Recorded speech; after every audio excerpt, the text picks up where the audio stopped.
World of Magic is a brand new one-time sales event celebrating fantasy and magic inspired by the world of Harry Potter and the Fantastic Beasts movie series. Join us as some of our extraordinary creators contribute exclusive items that provide the backdrop and costuming for The Tale of the Three Brothers.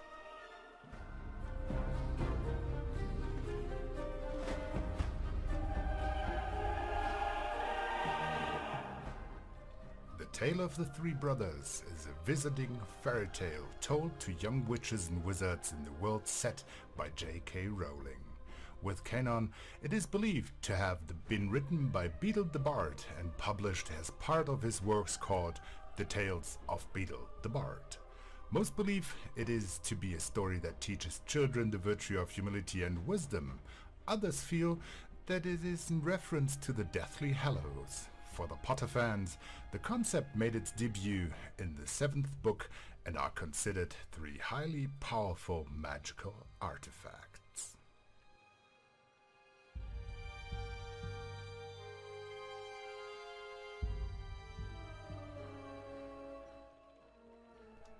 I am Redclaw Inchin, and I have the pleasure of being both your DJ and voice narrator. Without further ado, I introduce to you the World of Magic theater production, The Tale of the Three Brothers.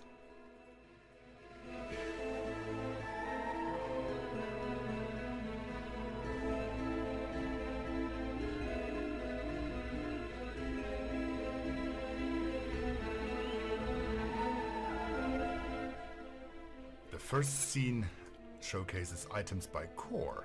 Her wands offer an artistic aesthetic and is certainly ideal for the witch and wizard who convert a more unique looking wand. The eldest brother uses the Kelpie wand, the second brother is outfitted with Pomegranate, the third brother uses Everly. Additionally, the elder wand is the Gem wand.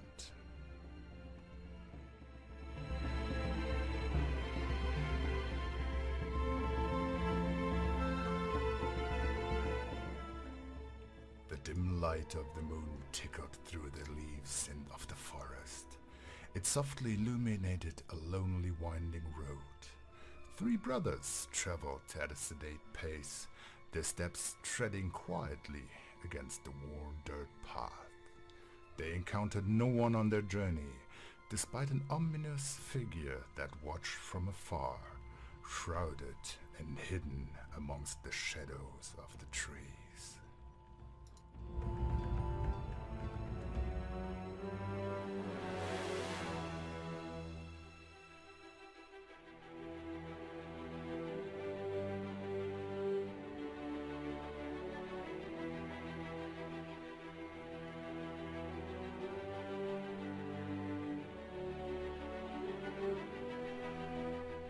Soon these brothers came upon a deep and treacherous river. The wide waters and wild rapids crashing upon the rocky banks foretold a future for anyone who dared to swim or wade across. Death would claim them as they drowned, yet these brothers did not fear such things. The first brother's lips curled upward into a smirk, while the second brother's features formed into a cocky grin, and the third simply smiled.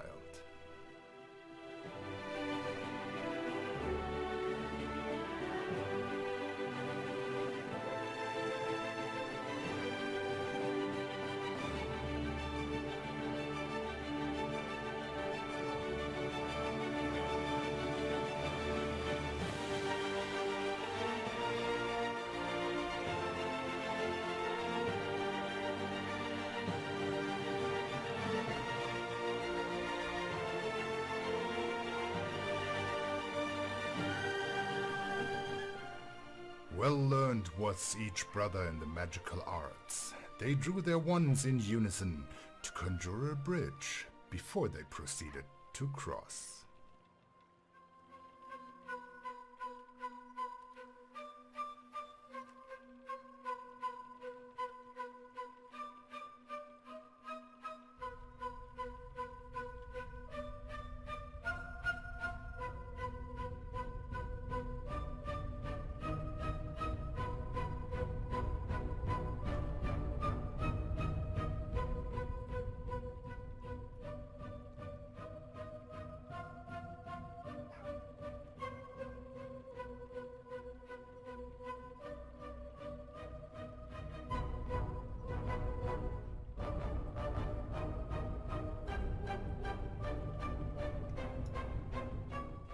bridge was fashioned from stone, and its strength surpassed that of the raging river. Thus each brother walked in confidence, not only in the sturdiness of their conjuration, but in the power of their magic.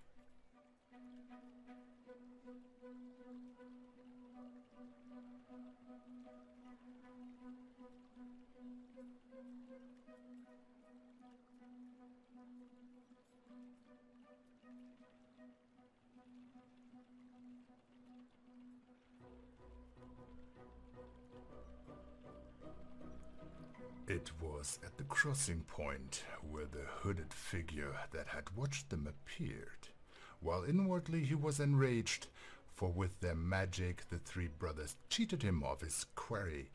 Death was cunning.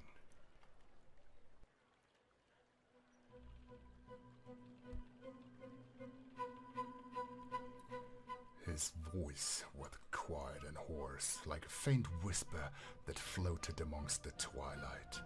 Death tilted his head and parted his lips before he began to speak. Congratulations to all three of you. My highest commendations, and I will award each of you a gift of your choosing.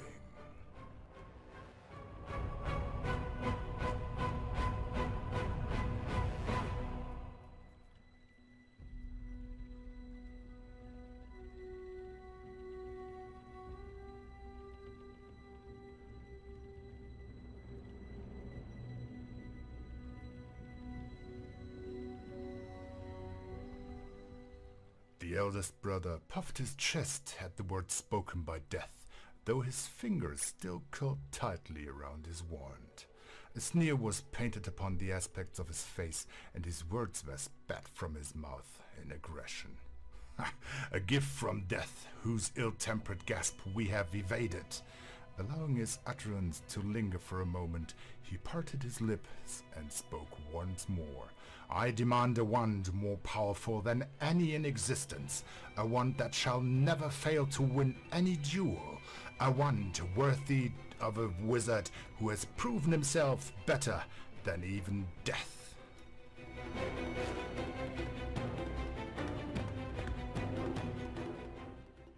Death seized inwardly at the aggression of the eldest brother, and his cloaked arm reached to a hanging branch of a nearby elder tree.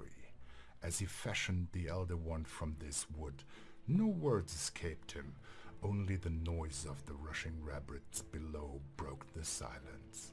Offering the eldest brother his wand, his voice looming, I present a wand that will fit your requirements. Then he turned to the second brother. And what would you ask of me?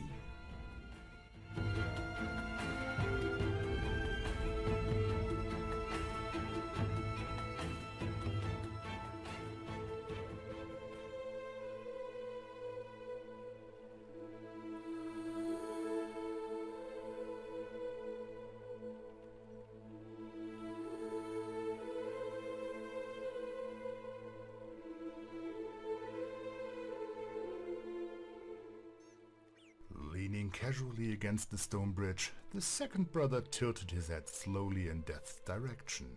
His lower lip jutted out slightly as he blew the stray strands of hair from his face before a coy smirk formed. Perhaps the confidence of having evaded death had inflated his ego. Thus, the second brother decided to even further humiliate Death. His finger tapped lightly upon his chin in mock concentration, while a single eyebrow lifted. I demand the power to bring back those you have already claimed.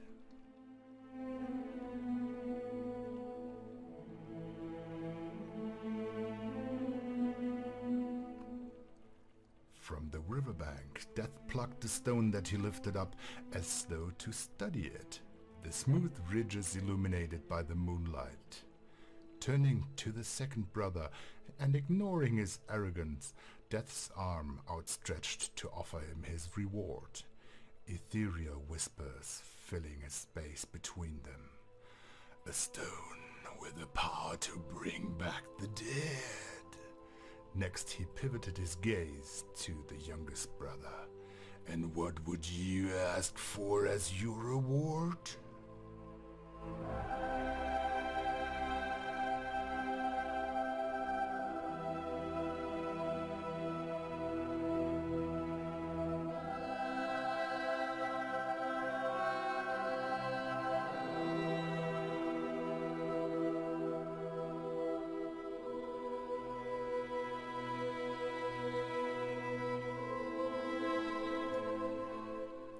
The youngest watched the exchange between Death and his brothers, his eyes flickering between each while he considered what gift he would request.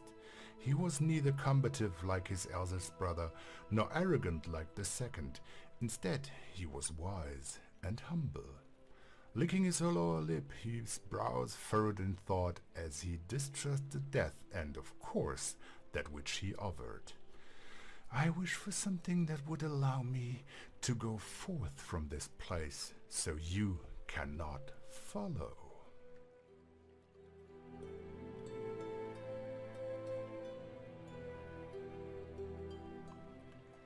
And for the first time, Death paused. His cunning plan had met its match. Slowly he tore off his own invisibility cloak and with great reluctance and most unwillingly handed it to the youngest brother.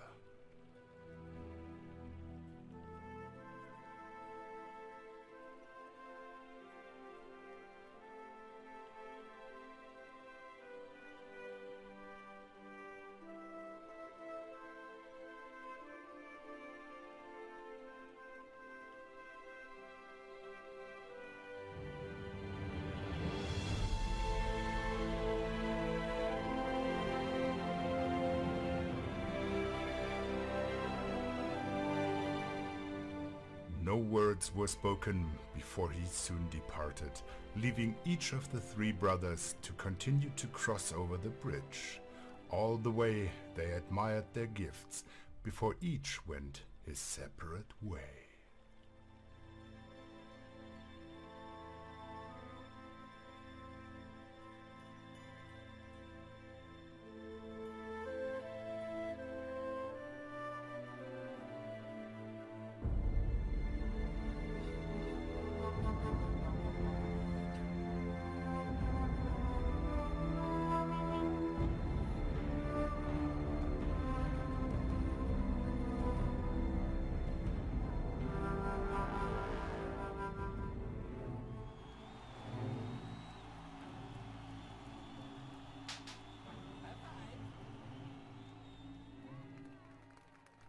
The second scene showcases items by Nishi and Wickers Originals.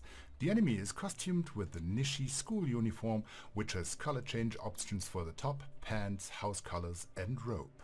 The murderer wears Wickers Originals' Cedric outfit, which comes in two sets, one for the house colors and one more muted set, and there is an option to upload texture to the front and back.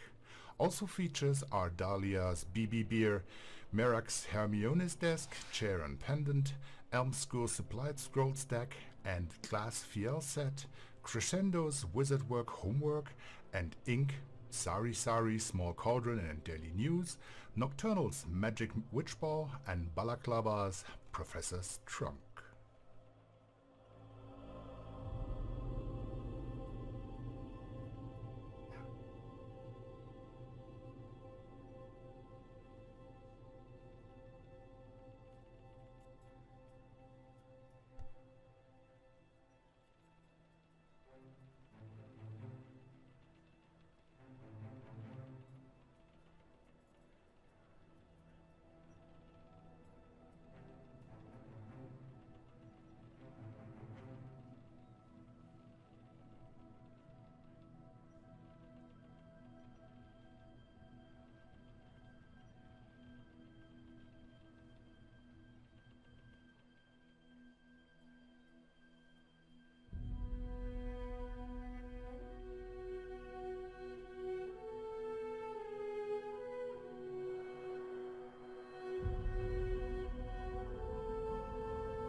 sudden chill settled upon a magical town as leaves rustled among the wind, and a foreboding shadow cloaked the village.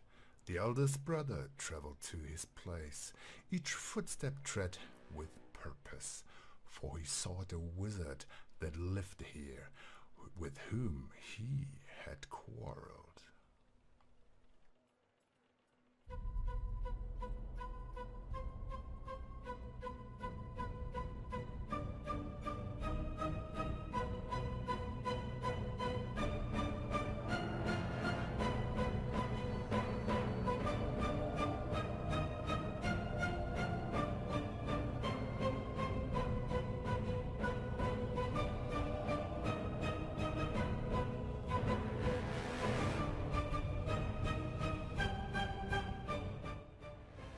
His hands pressed against the wooden door of a bar, opening it while he quickly took inventory of those around, narrowing his eyes as he spied his enemy.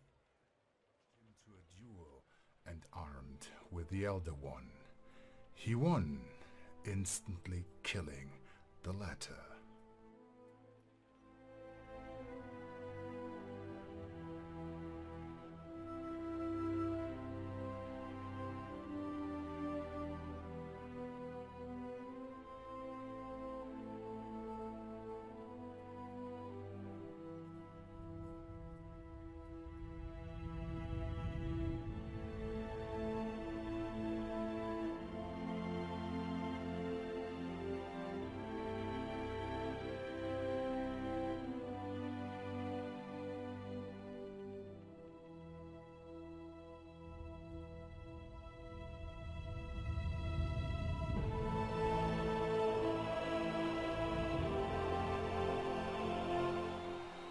A broad grin of vengeance formed on the eldest brother's face before his gaze fell upon the barkeep.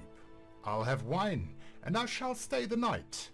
His shoulders straightened with barely concealed arrogance.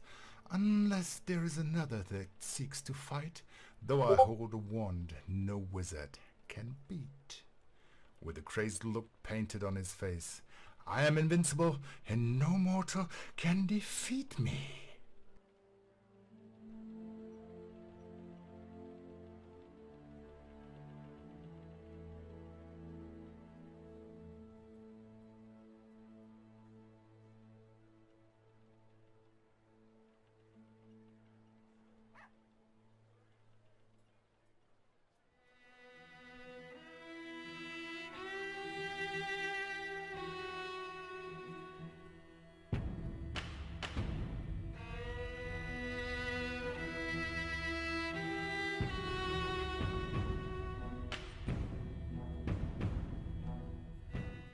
The eldest brother drank and drank some more, his loud voice ringing throughout the bar, boasting of his gift bestowed upon him by death.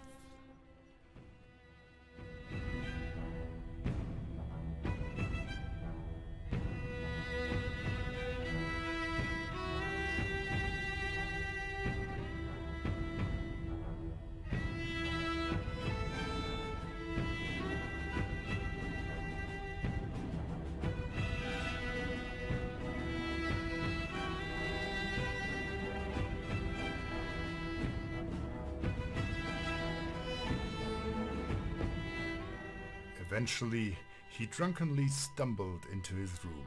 His final thoughts before he succumbed to sleep were of the unassailable wand.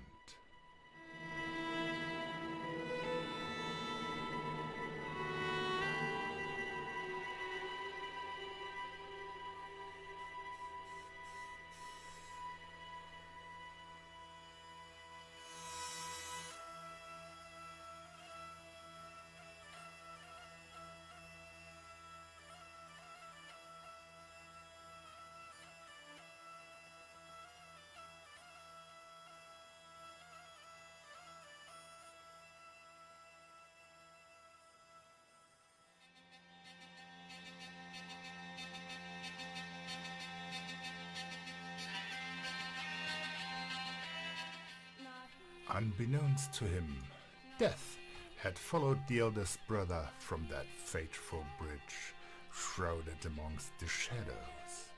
Transforming himself into a murderous wizard, he stealthily crept to where the eldest brother slept, and watched for a moment the gentle rise and fall of his chest, before he pressed the knife against his neck. The murderous unknown wizard allowed a gentle tickle of the eldest brother's blood to drip, and then slit his throat for good measure and stole the wand.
Yes, the eldest brother had fallen for Death's cunning trick, and on that night, Death claimed him.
The third scene features Dahlia's Always wall art, a beautiful take on the Deathly Hallows symbol. It also features Disorderly's Book Magic Magical Birdcage, Kopfkino's The Magic Traveler Chest, Raindale's Magic World Pensieve, Contraption's Eccentric Curious Orbitus, Auric Descendo, Display Table and Mysterious Box. Sorry, that was a long word. Random Matters, Study Break Jelly Beans, T-Bunny's Divinitier set, and Sari Sari's Stacked Cauldrons.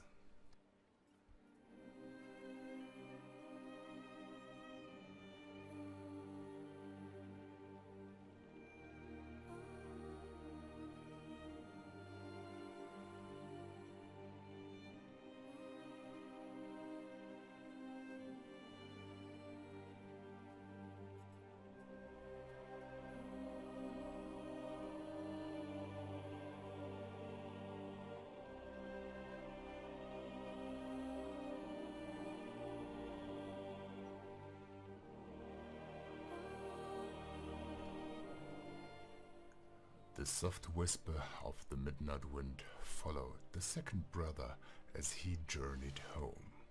The prize from death was tucked away in his innermost pocket, though idly he would reach for it every few moments to remind himself of what he had won. Despite his bravado and ill arrogance, the memory of the love he had lost trickled through his mind like a soft caress, a remembrance of what once was.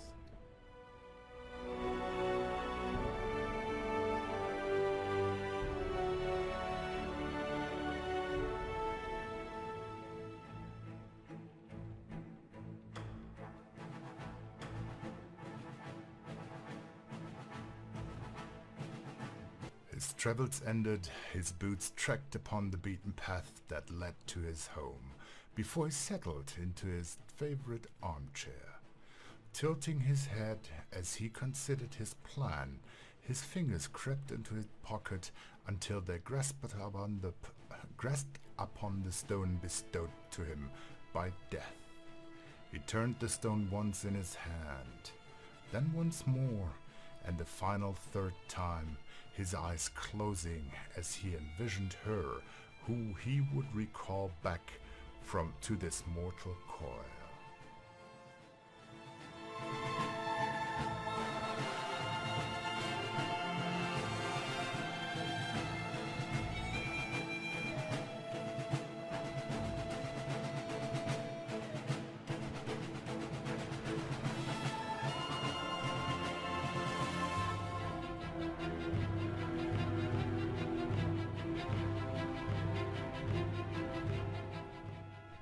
Deep breath he would take before he at long last opened his eyes, only to blink them twice in a shock.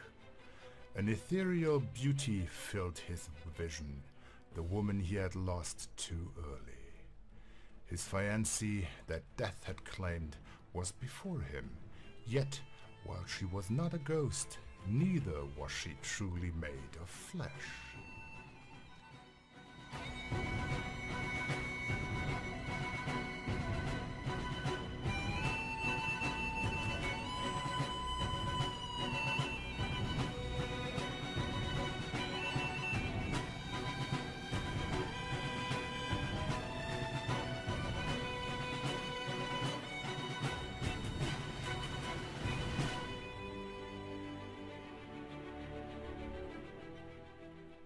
Time passed, but the veil that separated him and his love became ever even more clear, as was her unhappiness and the pain she endured by being forced back to the world of the living.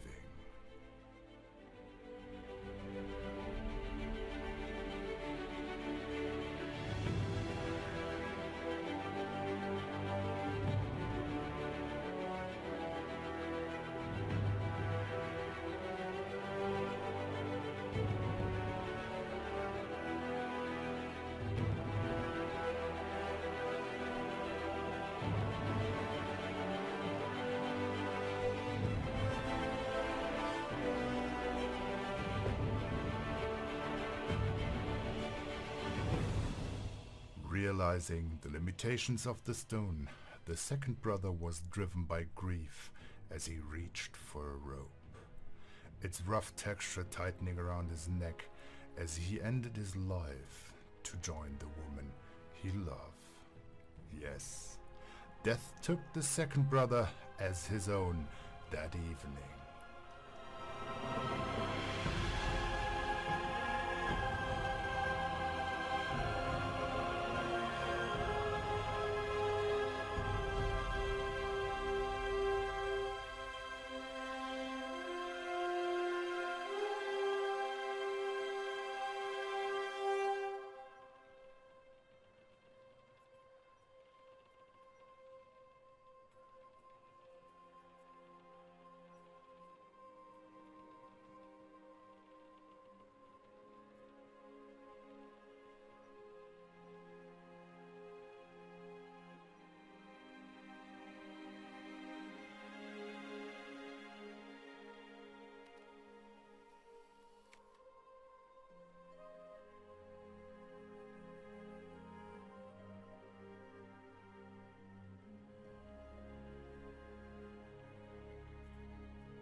The fourth scene showcases the Nishi invisibility cloak.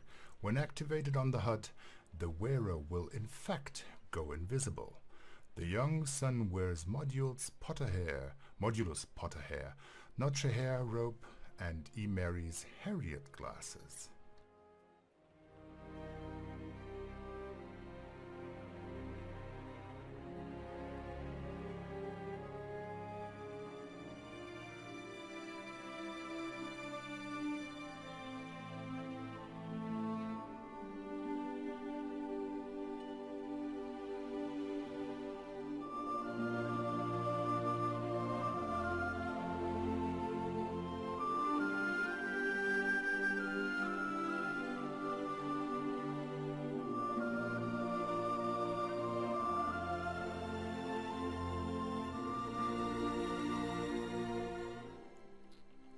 When the youngest brother departed from the bridge that evening, he flung the shimmering fabric of the cloak over him and disappeared into the night. The world would revolve around the sun many times as the ebb and flow of the tide would tease along the coastline. Death spent all these years in search of him.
And as the youngest brother grew older, his hair grayed and the wrinkles formed upon his face. One day, he called his son to him.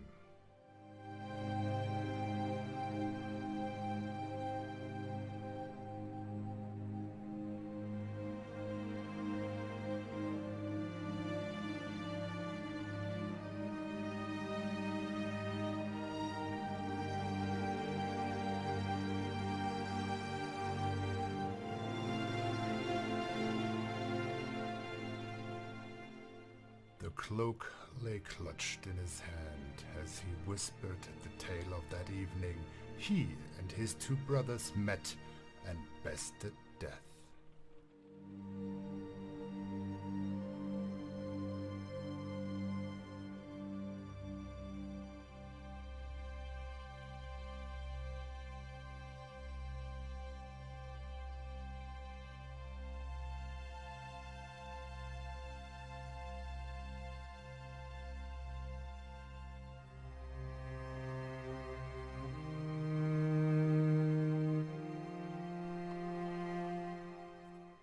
A tired sigh escaped his lips before he handed the cloak of invisibility to his son.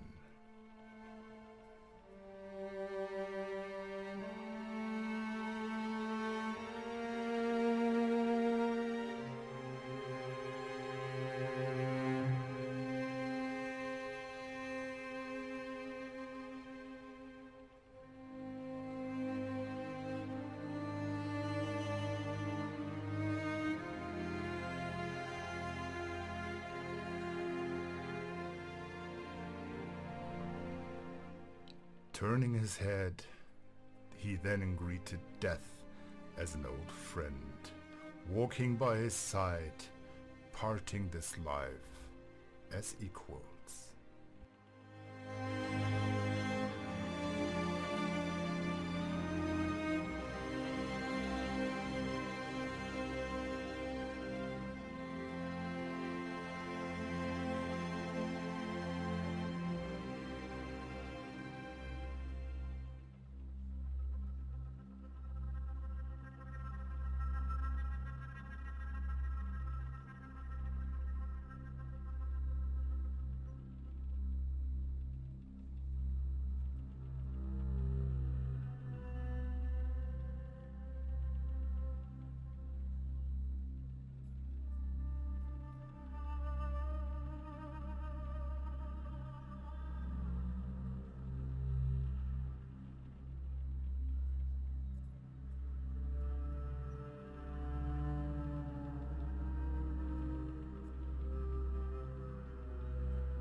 We hope you enjoyed the World of Magic theatre production of The Tale of the Three Brothers.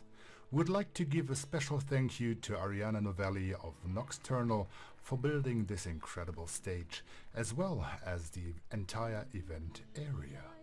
A special thank you to Nishi and Wickers Originals for sponsoring this production. Now, let's welcome back our actors and actresses who worked tirelessly to make this theater show possible.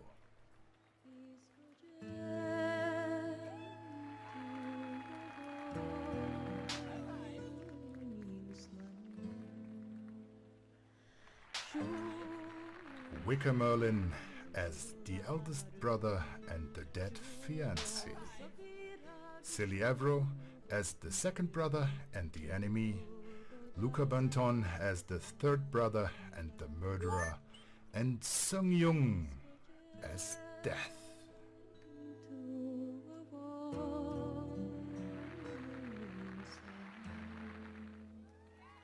I'll sell my rock, I'll sell my reel. Be sure to shop around the sim for all your magical needs. I'm Red Clinton, and it has been my pleasure to narrate this thrilling play for you. Please come back tomorrow on Sunday, February 24th at noon SL time for an encore performance. Have a great day.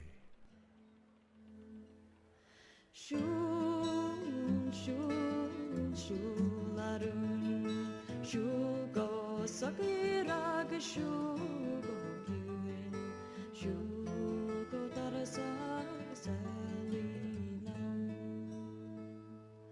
이스거제